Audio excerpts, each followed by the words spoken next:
May 2006, and with Oval Bomberman gone, we should come up with a new design overhaul. Maybe something more realistic? No, still not that one.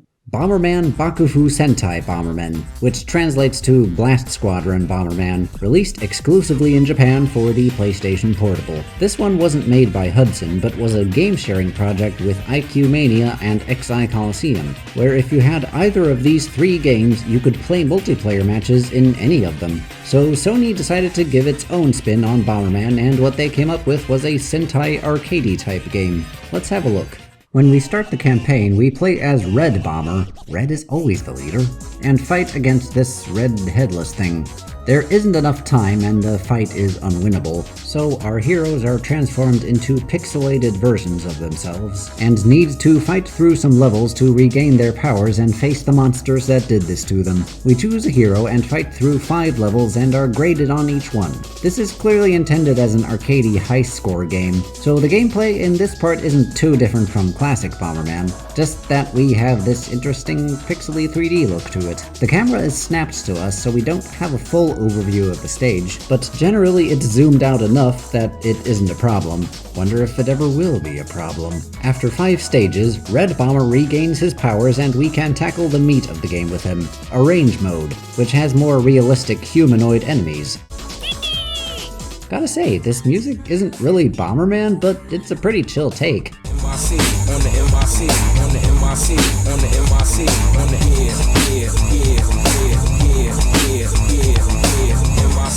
So after 9 missions, where's the next mission?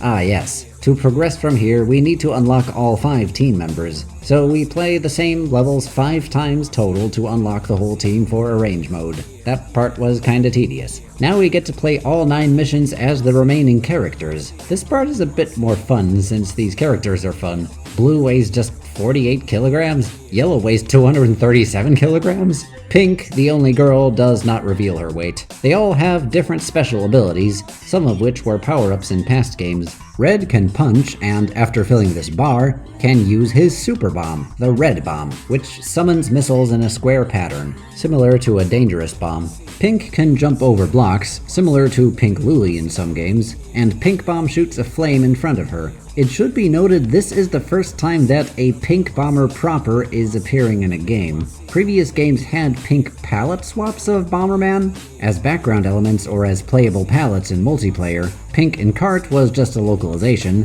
That was Pretty Bomber. That one comic was in an unofficial guidebook, so this is the OG Pink Bomber. Though this game is a very obscure spin-off. Blue Bomber can dash, or dash, which might be a reference to Blue from the Land games, who is sometimes described as an athlete. Blue Bomb is a bomb disguised as a soft block. Green Bomber can bomb kick, and Green Bomb is a lightning bomb with an explosion that lasts longer. Yellow Bomber can line bomb and can place a yellow bomb that takes a much longer time to detonate. His weight could be a reference to Gold Bomber from Land. Some of these abilities aren't that useful here in the missions, but make for some interesting twists in multiplayer. Finally, after beating every mission with every character, each character has a boss to fight. Yellow fights against this giant frog with a pacifier.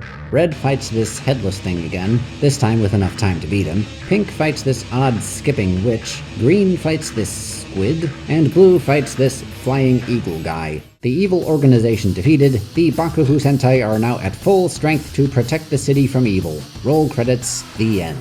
So, not anything remotely connected to the main games, but this is a pretty wild take on the franchise. I like it. There are bonus challenge modes like a boss rush, and here is a demo of XI Coliseum. So that exists. Battle mode isn't too special. We can play as the pixelated bombers or as the Sentai if we unlocked them. Revenge carts are now in a first-person perspective, which is also kinda cool to be honest.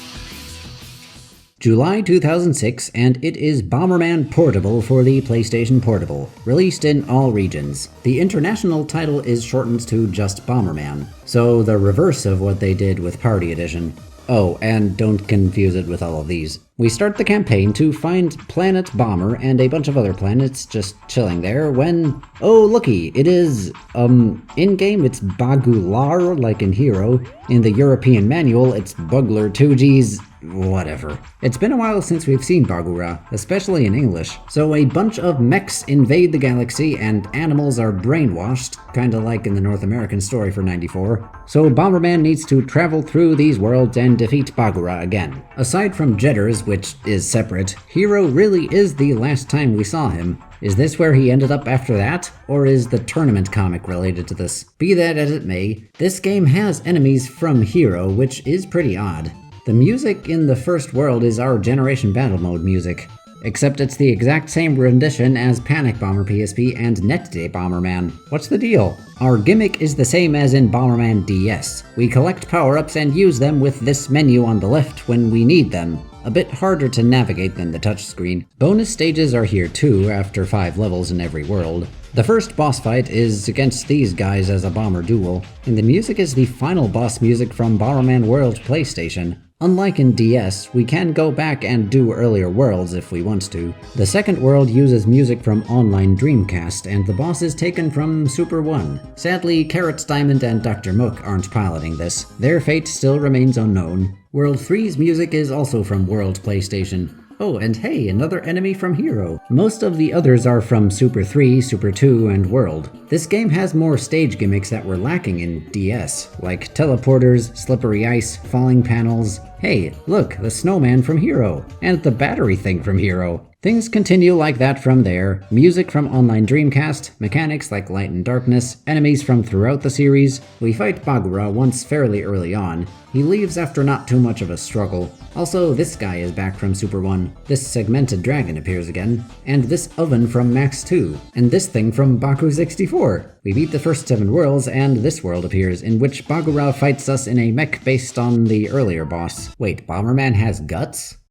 And runs away again, off to the 9th world off-screen. We face Bagura again, this time in the mech that Plasma Bomber had back in Super 2. Hey, does that mean G. Gonzu is still in there? You know, the original creator of the Dastardlies until you replaced him somehow? Poor G. Gonzu and Mitsumori, having their OC stolen from them. Bagura runs away yet again as we get some credits, but Classic Mode is unlocked now. Classic Mode is very basic Bomberman, barely different from NES, though it is meant to be an homage. It has different tile sets like Party Edition. The music even changes upon collecting a power-up. Oh, and secret panels for bonus points like Nakamoto. As to be expected, he doesn't turn into Load Runner at the end. We just get the credits. But we're still missing something from the main campaign, aren't we? Ah yes, every world had a key to collect in Stage 5, often with an odd condition for making it appear, like bombing the exit. But you're supposed to not do that normally. So with all the keys collected, we can tackle Bagura's spaceship and face him yet again. He titles himself Emperor of Darkness and boards this mech kinda like the one from World's PlayStation. We attack the feet a few times and that's it for him. Wait, Bomberman can grin? Roll credits, the end. Battle mode is back up to 4 players, and with game sharing, similar to download play for the DS. As long as everyone has a PSP, you only need 1 game disc for everyone to play. It doesn't use the Generation Battle Mode music though, so overall, while not too big on story, it did have more than DS, and more music from the 90s games, so a better mix of them. Though it doesn't have too much of its own. Collecting keys to unlock the true final world has been done in many of the 3D games. The second half of the 2000s does have an uptick in games that were released outside of Japan, so let's see how they fare.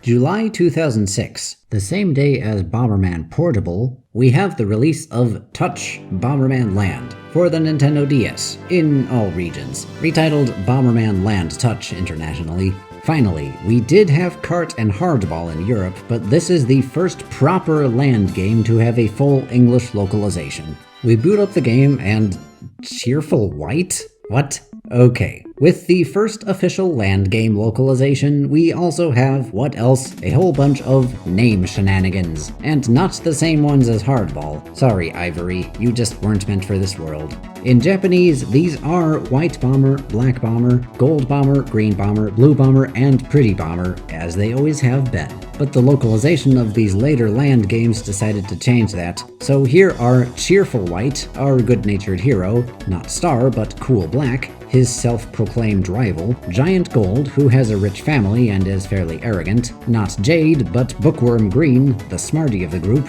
and Kid Blue. He is stated to be an athlete and kind of a hothead. I don't know how Kid is supposed to signify that. He also doesn't have any design changes to distinguish him like Green and Gold do. Oh, and remember Red Bomber from the earlier Land games? Yeah, he's been missing and actually will never appear again. Thus, he never had an English localization, but we can assume they would have called him Baby Red or something. And then there's Pretty Bomber, whom they renamed Cute Pink. But again, this is just a localization like in Cart. She is and always has been Pretty Bomber in Japanese. Personality-wise, she is the quote-unquote girl who is entitled and gets in arguments and complains a lot. She's come a long way from trying to kill Bomberman. Then again, Land as a sub-series really is separate from the main games. The different colored bombers appeared in a few final boss fights early on, but other than that were only ever palette swaps as background filler or as multiplayer characters, never as proper characters. The only palette swap to be a proper character was Black Bomber, being the main villain early on and then the co-op buddy and rival character before being replaced by Max. The most characterization we saw for the colored bombers would have to be the humongous Japan-exclusive thing that Bakugaiden was. Other than that, there was Bakufu Sentai, which is its own thing, so here in Land is where we're seeing the most development of the different colored bombers as proper characters in the games. Okay, let's finally start this thing. One morning, White wakes up to find himself threatened by a pirate. White cries for help. Dude, you fought against God? You fought against pirates, but now you're surrendering to a pirate? Yeah, Land really is separate. So this isn't a proper kidnapping. Gold Bomber, for his birthday, has invited everyone on a trip to the newly opened pirate-themed Bomberman Island theme park. Well, he wanted to go alone with Pretty Bomber, but his dad forced him to invite everyone. Pretty is having none of him, though. After a lot of silly character fluff, we finally find ourselves on Bomber Island, where we meet Captain Boom, saying his top crew members are the bosses of different areas, and then he hops away. The different areas are themed after card suits, Heart, Spade, Club, and Diamond, and we go about beating different minigames, some of them locked until we progress further, collecting pieces to open doors, collecting different items and costumes to unlock different parts of the park, interacting with our friends. Sometimes they're in our way, other times they help us out, other times they challenge us to face off against them in various minigames, giving us more pieces to unlock more doors. The game is structured more like an open-world adventure game with interconnected areas. Of course, the meat of the game is in all the minigames, and unlike in the previous Land games, most of them are not recycled. Sure, Bomb Factory is still here, but the touchscreen opens up a lot of possibilities. Drawing fuses to connect the correct bomb, pushing down to get momentum from a trampoline, even using the microphone to blow out fuses, slide puzzles with the various characters, scrubbing a statue clean, hammering the correct bomb, a music minigame. Gotta say, the earlier minigames in 64 Japan were very basic, but these are a lot more fun. We reach a certain score in every minigame to obtain a piece, and then beat a higher score to get a token. Tokens are used to unlock characters in attractions mode and to get certain items. Every zone has a bomber house in which we shove bombs across the table to knock out a certain number of crew members to progress. This is also where we have boss fights against the zone bosses. Beating them gives us stamps, yet another collectible. Bart heads up one area. Here is Bongo, not to be confused with this Bongo. Speaking stereotypically Jamaican. Hey, our last Jamaican character was Rasta Bomber. Here's Serena, a singing mermaid lady, and Sharky, a guy in a shark costume. Eventually, we find ourselves launched by a cannon to the castle area, where White says he's a human cannonball. Since when are you a human? You're supposed to be a robot. Hey, Land is separate. It's okay. And that's just the localization. He makes no comments about being human in Japanese. Here in the castle, we find harder versions of many of the minigames. Near the end, the captain challenges us to a duel, and we get a message that the pirates kidnapped Pretty Bomber. So we need to explore the castle and, through various puzzles, collect enough pieces to face off against Captain Boom, who wants to see if we're worthy of being Pirate King. After this final boss fight, he calls us Pirate King and gives us the last items we need to rescue Pretty Bomber. She complains that it took too long. The kidnapping was part of the show for the theme park. Pretty is left wondering if White is her Prince Charming after all, as all the gang returns home. White reflects on the good time he had with his friends, and the credits roll. The end. Hard mode is unlocked now. We can play through the entire game again, with slightly harder scores to reach, only for the credits sequence to call us the true Pirate King this time. And there's a different title screen now. Well, that wasn't worth it. But the game was fun. Not really a Bomberman game, but the minigames were fun, and though the characters are kind of one note, they did have some cute interactions here and there. In Attractions mode, we can go for high scores and face off against friends. We can also do a marathon bomber house against 999 pirate crewmates. And there is Bomberman Battle Pack, where we can play traditional Bomberman battle mode, along with some additional rule sets like Crown Battle and Panel Paint. The setup being very similar to the one in DS. Lots of stages and tracks, and what else? Another rendition of the Seconds battle mode theme.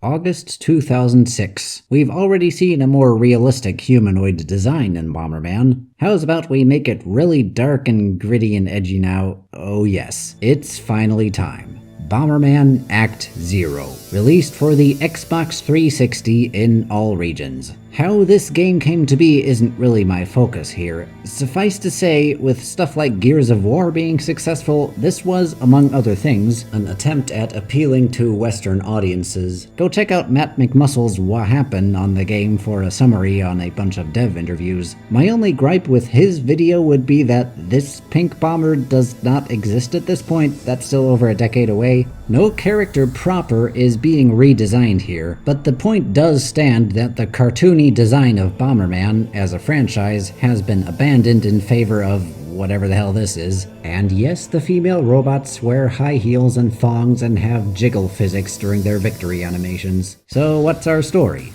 It claims to be based on the first Bomberman game, by which they mean NES. Of course they'd ignore Bakudan Otoko / Eric and the Floaters, but I've already been through the whole original discussion. Bomberman NES did indeed involve a robot escaping from an underground facility, though he becomes Lode Runner at the end, and the evil organization is most likely meant to be the Bungling Empire from the Lode Runner games, but those parts aren't present here, of course. There's a backstory that the countries of the world were at war for so long that they kept developing deadlier and deadlier weapons. Eventually, far to the east, presumably in Japan, scientists built this huge underground facility that produces robots and pits them against each other in a survival of the fittest type of scenario. Destroyed robots are recycled into newer ones with the goal of creating the ultimate human weapon.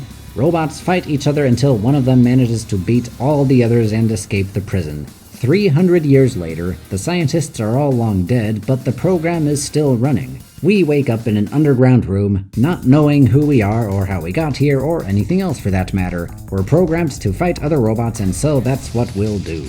The manual does say we control Bomberman, but that's the closest it comes to referencing any character. It also says we use bio-bombs. We choose a gender, we choose a color, and that's it. That's our character. We're exactly the same as all the other robots in the game. There are two campaigns: Single Battle FPB and Single Battle Standard. Standard is closer to classic Bomberman with a zoomed-out bird's-eye perspective, and we die in one hit, unless we get a heart. FPB stands for First-Person Battle, where the camera follows us. We can turn it and zoom out a little bit, but there's no way to view the whole stage decently, so it can happen that an enemy puts a bomb behind us and we don't notice because of the camera. In exchange, we have a life meter that goes down by standing in a bomb flame. We can duck to block damage and take only half. And taking chip damage actually takes power-ups away from us and scatters them across the arena. Those are the only differences between the single-player modes. We have our standard power-ups: bomb up, fire up, speed up. We have remote control and penetration bombs, only one of those at a time. Hearts give us an extra hit or fill the life meter. We have bomb pass and wall pass. And we have line bomb. No kick, no punch, no throw, no landmines. Very little variety here. The only other power-up is Infinite Bomb, which gives us infinite bombs, useful in conjunction with Line Bomb for trapping enemies, but that's it for abilities. The enemies we face are just other robots with a gender and a color. Some start with power-ups, they can collect power-ups, so it's more like a series of battle mode matches against computers, not entirely unlike GB/Wario Blast, though that game also had bosses. This one doesn't, unless you count the occasional enemy that starts with more power-ups. When time runs out, hard blocks start to fall. Some levels start with very little remaining time, so they start falling immediately. Some levels have more power-ups.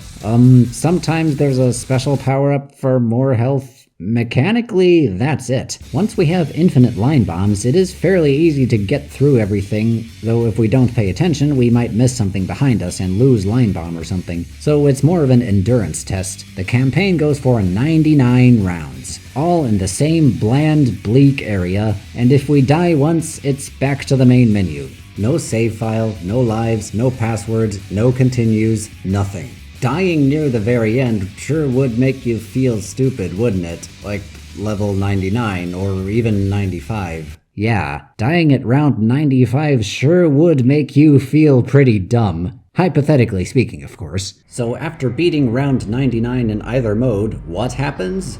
The arena with us standing in it is raised up, the surface opens up. Roll credits.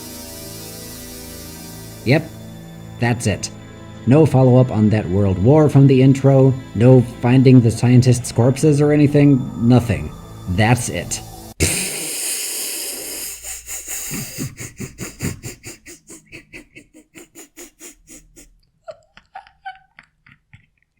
The multiplayer of this game is only through Xbox Live through the internet, and only if you can find someone else who happens to be playing it. No local battle mode, not even with AI opponents. No customizable battles, nothing. Wow. So, I do think if it handled things differently, this could have worked. Edgier and less edgy redesigns can exist parallel to each other. This is often presented as a disappointing redesign along the lines of, say, Banjo-Kazooie Nuts and Bolts, but that game was made after there hadn't been a Banjo-Kazooie game for a long time. There is no shortage of other Bomberman games being released during this time, so it isn't quite the complete reboot attempt. But where Nuts and Bolts did have something going on with its new mechanics, Act Zero has nothing of the sort. Are there any positives? Well, the dark and gritty opening, I must admit, was kind of interesting. The designs are kinda cool in isolation. The music, when it's not the depressing menu music, does have some coolness to it. Overall, it suffers a lot more from being a bad game than being a Bomberman game. There just isn't anything here to follow up on the premise. The gameplay is really basic. I mean, even the NES game had bonus stages occasionally. It's trying to run on dark, gritty edginess alone with nothing to back it up. The redesign aside, if you like core Bomberman gameplay, there are far more extensive experiences out there. And this one did not kill the franchise. More games are coming up soon.